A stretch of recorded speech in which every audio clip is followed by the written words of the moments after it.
Buenos nachos, everybody. Welcome back to Mr. Wardrup's class. Sorry I've been gone for so long. I had to do a little bit of a surgery and then it took me a couple of weeks to recover. What we're going to start on now is a section in electrical. I'll kind of name the parts and the pieces that I'm using as we go and tell you what they're doing and all that good stuff. I'm going to go ahead and do this as a YouTube video, primarily because if I did it as a Zoom deal, then I'd have to do one of the circuits for every class that we do. And then you guys would have to take copious notes in order to ask the questions. Whereas if I just do a YouTube video like this, then you can scroll through it quickly. You can look for sections where I'm doing the work that I'm talking about in the questions, and you'll be able to ask the questions. If I don't do it that way, then you have to rely on your own notes or saving your own video, and that, to me, is just kind of a hassle. But anyways, don't forget, tomorrow we have a YouTube, or not a YouTube, but we have a Zoom meeting. So what we're going to do today first is build a circuit that is just a single pole light switch to a light fixture. We'll do the boxes, the wire, and all that good stuff. And what makes a single pole light switch, guys, is just that it has two gold colored or brass colored terminals on the side like that, and then one green terminal on the other side that I'll tell you about later. But the whole function of this switch, and you can always tell single pole switches because they say on and off. So if you build this thing and you have it turned the wrong way, at the bottom it's going to say no. So that way you know you have the switch put in the right way. If it says no, then you've done it the wrong way. So it's always got to say, if you see quick here, it says no. But if it's in correctly, it says on. Now the way a single pole switch works is really super simple. I've tried taking these apart before, but with the springs that are inside and the little latch or gate that's inside, they just go off like a can of worms. So I quit trying to take them apart. I'll just basically tell you how it works. Inside, when you flip the switch to its on position, basically it's got a side in the switch like this. And when you switch to the on position, the lever moves a small gate in the switch up like that, and it comes in contact. So when it comes in contact, then it allows the electricity to pass through from the bottom screw through the top screw and then off into the light fixture.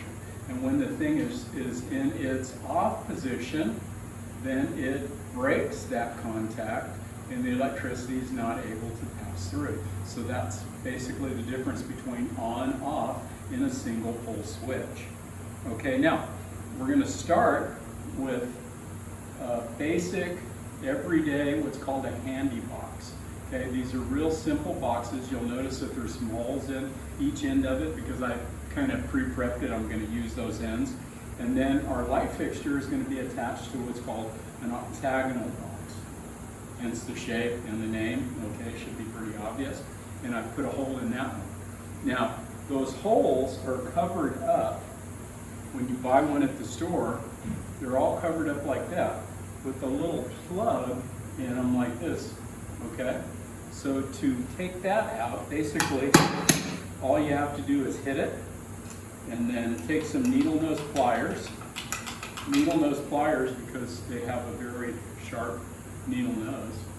And then you just wiggle the plug or the slug until it comes out, and then you have your hole exposed. Now the reason we need to expose a hole is because we're going to put what's called a Romex connector. Okay? Romex connector is what's going to hold the wire that we use. And all it does is fit into that hole, and we'll screw it on. We'll make it fairly tight.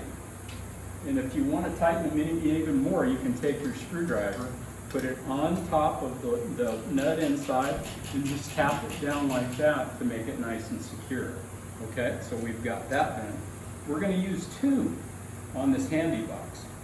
So I'm going to go ahead and install another one right here on the top.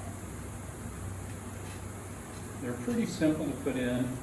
They screw together. And make them as straight as possible. And by straight, I mean just that we're making them straight across the box like that, because the wire is going to come in this direction. I'm not really liking the one on top, so I'm going to straighten it out a little bit better. Okay? Once I've got that done, I'll take my 14-2 Romex. Okay? Now Romex is a non-metallic cable, which essentially all it means is it's covered with a plastic jacket. Okay, and this happens to be 14-2. And I'll show you in just a sec why it's called 14-2. Now I like to have at least 7 inches of wire inside the electrical box. And if you noticed, I used my hand to kind of gauge my 7-inch measurement, because most people, or I should say regular sized hands, if you measure them from this point to the tip of your middle finger, I'm not giving you the finger, the tip of your middle finger is about 7 inches. So you can keep a pretty good gauge that way. Maybe I'll just go a little bit further. Technically, you can get by with 6 inches of the wire in the box, but it doesn't hurt to have just a little bit more. Okay? Once you've done that, and I'm going to tighten that little lock nut up on the inside to just make sure I have a nice secure fit with my Romex connector. And then I'm going to take another piece of that same material, 14-2 Romex. This piece happens to be about 18 inches long. The piece I used at the beginning was 12 inches long. And for all of the projects that we do, our initial piece, which is called the source, that's the first piece that I put in, is going to be 12 inches long.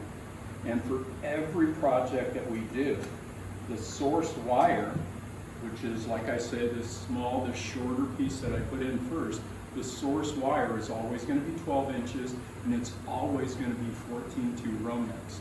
We might, from time to time, mix it up with different wire between the boxes, but as far as when we start, we're always going to start with 14-2. Okay, we've got that. So we'll take our octagonal box, pick another one of our Romex connectors, put it there in the hole, tighten up the nut, make sure it's fairly secure. You don't want stuff like this coming loose. Remember, all this normally is inside the wall in your house or in your building or in your shop or wherever you have this. And a lot of times, especially in houses, most of the time you're going to see these boxes made out of a blue plastic material. And the reason I don't use the blue plastic material in class is because it has a tendency to break and check and chip. And we use this stuff over and over and over again. So as far as class goes, it's always better for us to go ahead and use the metal boxes. They're made out of galvanized steel. Okay, again, we're going to have about 7 inches of wire inside the box, which, like I say, is about the length of my hand. That's pretty close. So I'm going to go ahead and tighten down the Romex connector. And you tighten these things, the screws on the Romex connector, tight enough to hold the wire securely, but not so tight that it could come in contact with the wire inside the plastic jacket. You never want to do anything that would jeopardize the wire inside. You don't want to crack it, chip it, or do anything like that, because that's just a no-no. All right? Once we have that, I'm going to go ahead and take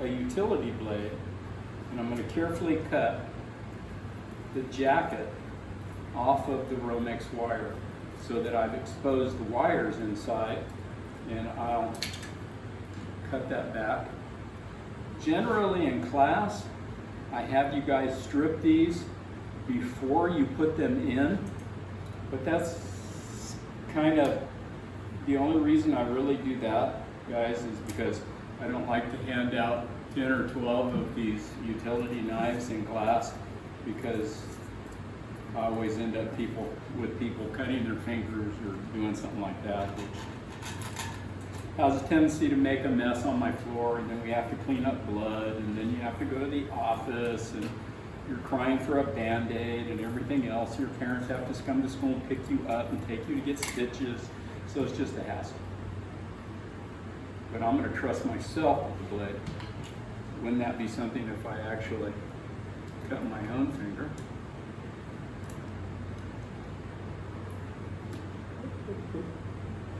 Trying to get squirrely with me. Okay. Pull that jacket back, exposing the 14-2 Romex. And since I've got that exposed, you'll notice there's a little bit of cardboard wrapped around the one bare copper wire. And I'm going to go ahead and cut that cardboard off. Just that part of the wire. I don't pull it out of the entire wire or anything like that, because it's put in there in order to keep these wires separated. By the way, these are wire cutters. They have a diagonal blade inside, and as you pinch it, then it'll cut the wire or cut the jacket or whatever I want to cut with it. Okay? So I've done that. I've got my boxes ready, so all I have to do now is take my, where did I put it? Oh, I'll get it, I'll be right back. My wire strippers that I left over here on my workbench. Now the wire strippers have a gauge on the end of them that goes from 10 up to 20. Okay, it's probably hard for you to see, you're gonna have to take my word for it. But the reason it goes from 10 to 20 is because the wire that we're using, you can notice it, especially on this bare copper wire, you can see the wire is pretty thin. Remember I told you this was 14-2 Romex? Okay, essentially all that means is the 14 is the gauge or the thickness of the wire that's inside the Romex. Okay, even the wire that has either a black or a white plastic jacket around it, still the wire inside, like this bare copper wire, which is called the ground wire, is 14 gauge. So if I take my strippers and put them on 14, then I can go around them just slightly like that and take the rubber jacket or plastic jacket off my wire. So again, I'll set that on the 14, and I'm taking off about 3/4 to 7/8 of an inch off of the end of the wire. So all I'm doing is exposing a small part of that wire, okay? Later on I'll tell you why the one wire that we have in there has no plastic jacket on it. It's not really necessary for it, but when I tell you what it's used for, then hopefully it'll become a little clearer. Okay, so I've got those all stripped off. I'm going to go ahead and use these last two. I've got just a little piece of cardboard left there, so I'll trim that off. Take my wire strippers, and again I'm going to set them in that section that's designated for 14 gauge wire. And you can see it strips off pretty quickly and pretty easily. Okay, so I've got all my wire ready. I've got my ends exposed. And the reason I had to expose those ends is because those are the parts that are going to loop around the screws that we have on the single pole switch and the screws that we have on the bottom of the light fixture. Okay? So, generally, whenever we put any kind of wire around, I like to keep my work area kind of clean, around a screw. We always want to go in the direction around the screw that the screw goes when it tightens down, which always, I'm sure you guys have always been told righty-tighty, lefty-loosey. Well, make sure, and this is like 99 times out of 100, that the loop that we're going to make on the wire goes clockwise or to the right over the screw that it's supposed to attach to. So these wire strippers are really cool because they have an end on them, and if you place that wire right on the end of the stripper, then it makes a loop just like that on the end of it. These are a little big, but this is kind of the only stripper I had a choice of using. So they're just a little bit big, but they're still going to work. Actually, I got a little ahead of myself right there, twisting the white colored wire. Just for right now, I'm just going to do the 2 black wires. And I usually like to keep my wires, for the most part, kind of spaced out and segregated by the color that they are. Okay? Now, we'll get into the colors. Originally, I told you that this was 14-2 Romex. Remember, the 14 designated the thickness or the gauge of the wire that's inside the plastic jacket. Okay, 14. Now, the 2 signifies that there are 2 color-coded wires inside the jacket, the Romex jacket. 2 color-coded wires.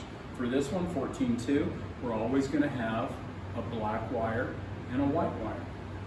Okay? And the 3rd wire that's in there is called the ground wire. It's a bare copper wire. So we have 3 wires in this Romex wire, but it's 14-2 because there are only 2 color-coded, and the 3rd wire is a bare copper wire, and that's called a ground. We'll talk about that later. Okay, so from the source, the 2 wires that we have coming in are black and white in terms of color. They're right here. Okay, this black wire coming from the source is always our line wire. In other words, it's bringing in the power from wherever this wire is connected. It's hooked all the way back through the wall and running across the ceiling and everything, covered up, and it goes back to that big electrical panel that you have on the outside of your garage or whatever. That's where it gets its electricity or its source electricity from. We call this the source wire, and we call this black wire the hot wire. Okay, it's a line wire. Line just simply meaning that it brings in the power. Okay, now in order for an electrical circuit to work, you have the word circuit. Basically think of a circle. So the power has to come in on this black hot wire. It has to move through the screw, then it has to move into the light fixture, go through the light fixture, lighting up or heating up the bulb that's screwed into it. And then as it does that, it passes through that, keeps that generated or keeps that heated so that the light bulb is on. Okay, and then travels out. So it's got to move in a circular manner. So now, wherever we have electricity coming in, like on this black hot wire, and then traveling back out on this white wire, and this white wire from the source, right here, this white wire is called the neutral wire, okay, neutral. Our electricity is always going to travel out on that wire. Now, the wire it travels in on, the black hot wire, and the wire it travels out on, the white neutral wire, can never be put together. They always have to be kept separate. If you put them together, you've broken that circle, okay? There always has to be a circle for the electricity to flow in. They can't come together because then you'll end up with what's called a short. things don't work, smoke happens, could be a fire, all kinds of nasty stuff that come from that. Now, we're doing these exercises primarily for you guys to just get a basic idea of how this stuff works. Please, don't go home or decide you're going to change something in your room and take electrical stuff apart in your room or in your house anywhere and think you're going to fix it. Okay, please don't do that. Don't touch anything. We're just going to do these simple exercises so that you can see how electricity flows in and flows out and how it works. And so that you can figure out, what do I have to do to make this circuit work? How do I have to make my electricity hook up and come in? And how do I have to make it channel through or circuit through and come out in order to keep that circle going with my electrical circuit? Okay, so we've stripped off the end of the black hot wire, and we're going to go ahead and attach it to the bottom terminal on this single pole switch. Okay, I'll tighten that down, and I'd like to make sure that the loops on my wire are fitting nice and tight and snug underneath the screws. I don't like the wire hanging out of the screw or anything like that. I want it to go just right around the screw itself like these are. You can see it's not sticking out the side or anything. I've got a little bit of wire to play with here and here, but it's for the most part directly under the screw and connected well. Again, I tighten those screws down fairly tight, but you know, it doesn't have to be so tight that the screw breaks or anything like that. You don't have to be the Hulk to put this stuff together. Just put it together firmly. Okay? Now, we've got those wires connected. Our source wire coming in is going to the bottom of my single pole switch, and when the switch is activated or switched on, that's going to allow the power to flow through that switch, and it's going to go through that top black wire that I put on there. Okay?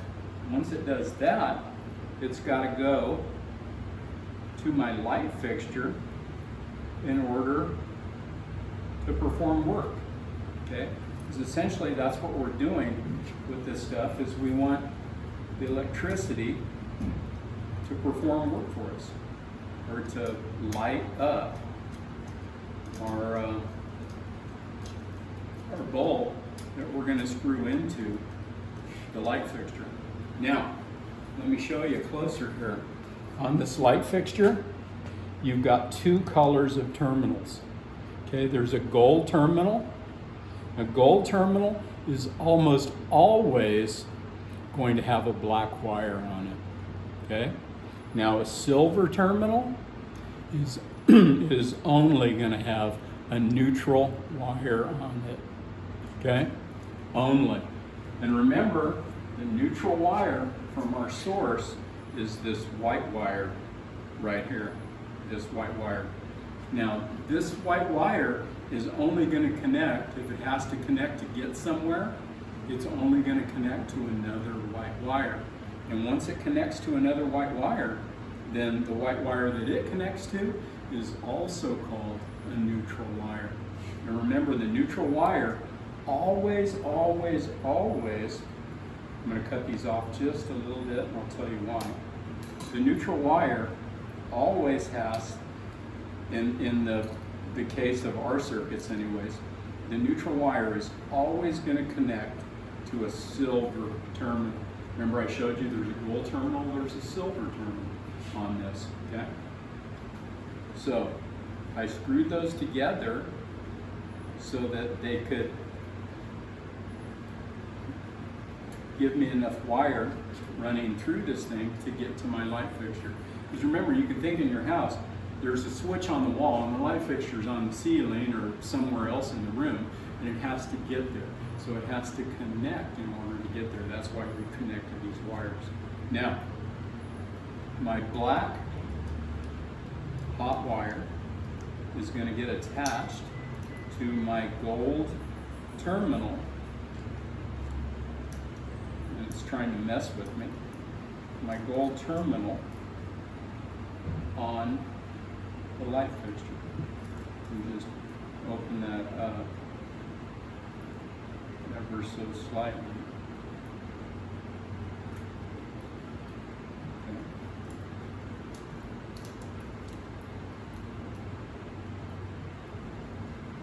I'm going to attach that. I'm going to tighten down the screw, the terminal, on my light fixture on that gold connector.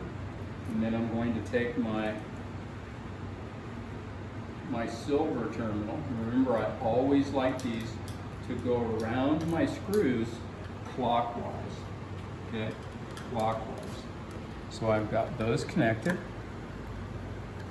and I'm assured that my power is coming in on this black wire.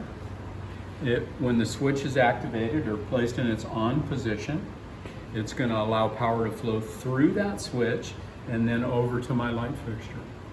Once I screw my light bulb in here, then I've completed the circuit, and that allows my power to flow out of the white neutral wire here and back to the source. So I keep that circuit or circle going with my electricity. And by the way, can any of you tell me off the top of your head what electricity is? It's real simple. Well, we'll say it's simple. It's not simple, but for what we're doing right now. All you have to think of is electricity is the flow of electrons. Okay, the flow of electrons. The same thing that you study in science when you talk about the atom and its electrons and everything else, okay? The flow of electricity is just the flow of those electrons, or forcing those electrons or allowing those electrons to flow through the wire and to go through the circuit. Okay? That's what makes electricity able to do work. Do work is run your air conditioning unit, turn your lights on, any kind of thing that you can think of, charge your phone, all of that stuff that's powered by electricity. That's what happens. Electrons are flowing through it in order to make all the stuff that's inside and the circuits and everything open up and close, and the mechanisms inside, mechanical things like switches that you can flip those and get your connections. That's what we're doing with electricity. Now, I told you that this bare copper wire is called the ground wire. The ground wire is a lot like a seat belt in a car. Okay? You'd be stupid not to use a seat belt, even though hopefully you never have to use it. You'd be stupid to drive without wearing it. Okay, so a seatbelt's there only to keep you safe in the case of an accident. Well, the ground wire works the same way in our circuit. If there was ever a problem with our electrons coming into contact or causing a short, or coming into contact with one of the metal boxes or a nail or a screw or anything like that, if you were to hang a picture and you put a screw through the wire or something like that, the ground wire is there so that if electricity is caused to deviate or change its direction from its intended use, like the intended use on this is just to flow through this, light the light bulb up, and go on out. If we broke that connection, then we'd have essentially electricity going out or seeping out or running out somewhere else. And it could charge these boxes, or it could charge parts of the switch or the light fixture. And if you came into contact with those, you could get shocked. So what the ground wire does is prevents that from happening. Okay, the ground wire, if one of the charged wires comes in contact with one of our boxes or anything like that, the ground wire will send that excess electricity back to a rod that's hammered into the ground underneath your electrical service. There's a copper rod that's underneath where your electrical circuit breakers and your meter and all that stuff that are in your house. Okay, this wire would take that electricity back into that rod and put it down into the ground, because the ground is a natural negative attraction to electrons. So the electrons are naturally going to flow through this thing and back into that ground if there were a problem. So remember, think of that ground as a seatbelt. Hopefully you never have to use it, but you always want to make sure you buckle it and have it, okay? Now, the ground screw, think of the first letter of the word ground. It's G, right? So, if you pay attention here, and you notice the color, there's a green colored screw on this switch. Well, the ground wire is going to attach to that switch, okay, to the green wire. Always to the green wire. That bare copper wire is always going to find its way to the green screw. Okay, now there may be multiple bare copper wires, or there might be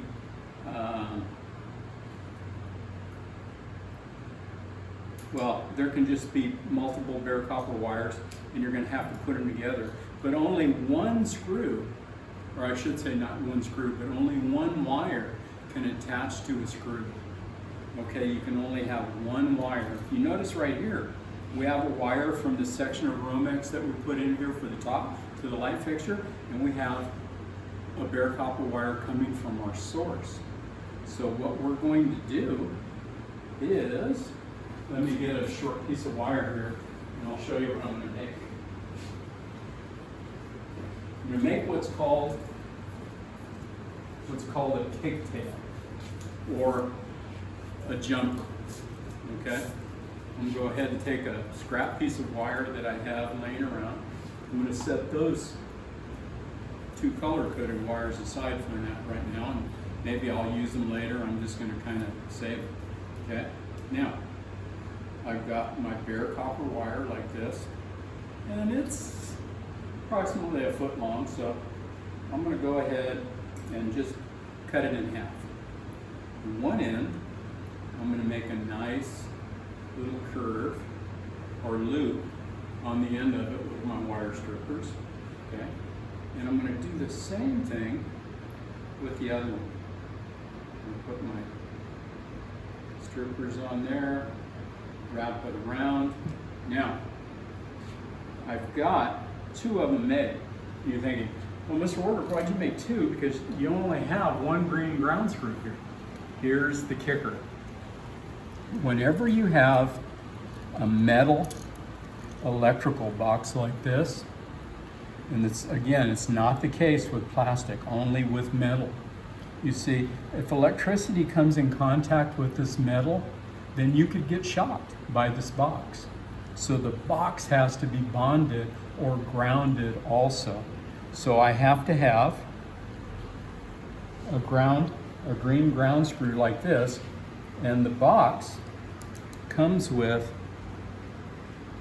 a hole inside it that I can screw that green ground screw into, okay? I don't know, Miss Cameraman, if you can get a good shot of that, but the green ground screw is in that box like that. And there's also going to be one in the octagonal box here on the top. You might even get a little better idea of how that works, okay? So it just screws right in there, nice and clean, and it's easy to do. Okay, so I'm going to hook one of these wires up on that screw in a clockwise direction, so when I tighten it down, it's going to capture that loop on the wire. And let me get this. There we go. It's going to capture that loop on the wire and tighten it down to the electrical box. There again, make the stuff tight, but it doesn't have to, you don't have to go on all Hulk on it, all right? Just nice and tight. Okay, then I'm also gonna put the other loop on, make sure I put this on the right direction, on the ground screw that's on my switch. So here, I've grounded my switch, so if any electricity were to disperse from my wires, then I know that my switch is covered. Nobody can get shocked by touching my switch, and nobody can get touched or shocked by touching my electrical boxes. Let me get a drink.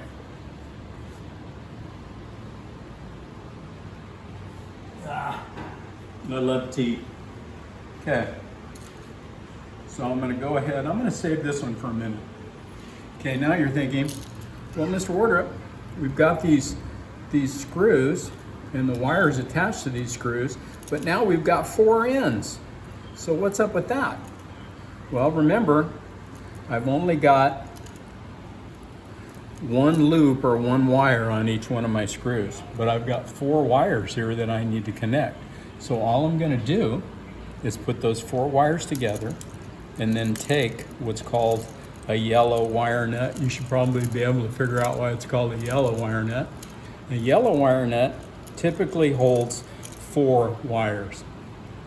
As the wires increase in size and number, you might have to use a red or a blue if it's smaller or something like that. But each wire nut is designated for a certain amount of wires in it. These happen to work well with 4, and 4 is about the extent. I think that's actually the largest amount that you can put into a yellow wire nut is 4 wires. So we've got our ground wires connected, so that assures us that if there were a short, this box would send the electricity back to the ground, and so would the switch send the electricity back to the ground. So we've got everything bonded, okay, or grounded. Now, we've got one more here on the other end, and you'll notice how I still leave my my wires kind of in that 6 or 7 inch length, even though, like, oh, I could probably connect with that screw inside if I just cut this wire off. But don't ever do that, because there might be a time later when somebody comes along and says, oh, I want to take a wire off the side here and I'm going to use it to connect a receptacle or outlet in another part of the room, or I'm going to run another light fixture off this and have 2 light fixtures in the room. So you never cut these wires short, so that you always have wire to work with if you add anything else to your circuit. Okay, so I put that wire around the screw. I'm going to go ahead and tighten it down, again, fairly securely. And I try to keep my wires, when I push them down in there, just in kind of a nice loop, okay? I don't want the thing to look like a plate of spaghetti. I like to try to keep my wires separated. I like to keep them going in the same direction around the screws. I like to keep everything kind of systematic for the most part. You just don't want this thing to look like I said, like a plate of spaghetti. Okay, so essentially, I have the circuit done. I know that my electricity will flow in through my black hot wire into the bottom of my light fixture.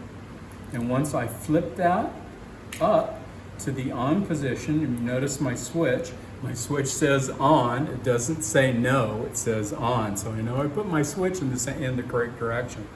Okay, now when that says on, remember that flips up that little gate or latch inside so that I have a connection. Once I have that connection, then electricity will flow through or from the top terminal on my single pole switch to the light fixture and through the light bulb and out the white neutral wire and back to my source, so that I've made my circle. Okay, because remember, electricity's got to flow in a circle. It's kind of like water. It flows. It's got to make its way through. It can't be interrupted. It can't combine with, you know, the white neutral wire and the black hot wire can never combine, because then you've broken your circuit and you've caused a short. So we always have to keep that round circular motion going with our electricity. Now, what I'll do in our next lesson is I'll go ahead and put this all together and fold it down into the boxes. I'll put a light bulb in, and I'll make a little short pigtail with a plug-in on the end, and we'll plug it in, flip the switch, and see whether or not it works. I'm pretty confident that it's going to work, but I still want you guys to see it. But for today, that's all I need you to see, and I'll generate some questions based on this lesson. Probably like 20 questions, but I'm not going to try to overamp you, get the joke, with questions. You'll just get a few here and there, so that I know you guys are busy with all your other classes, and this online school is not the greatest thing, so you know, we'll just kind of make a smooth way through this electrical section. We've got probably 5 or 6 or 7 or 8 or maybe 10. I haven't made up my mind just how many different circuits we're going to do, but we'll do them. I'll show you how they're put together. And in class, if we were in class, you would have done this yourself in class today. Okay? See you guys. Peace out.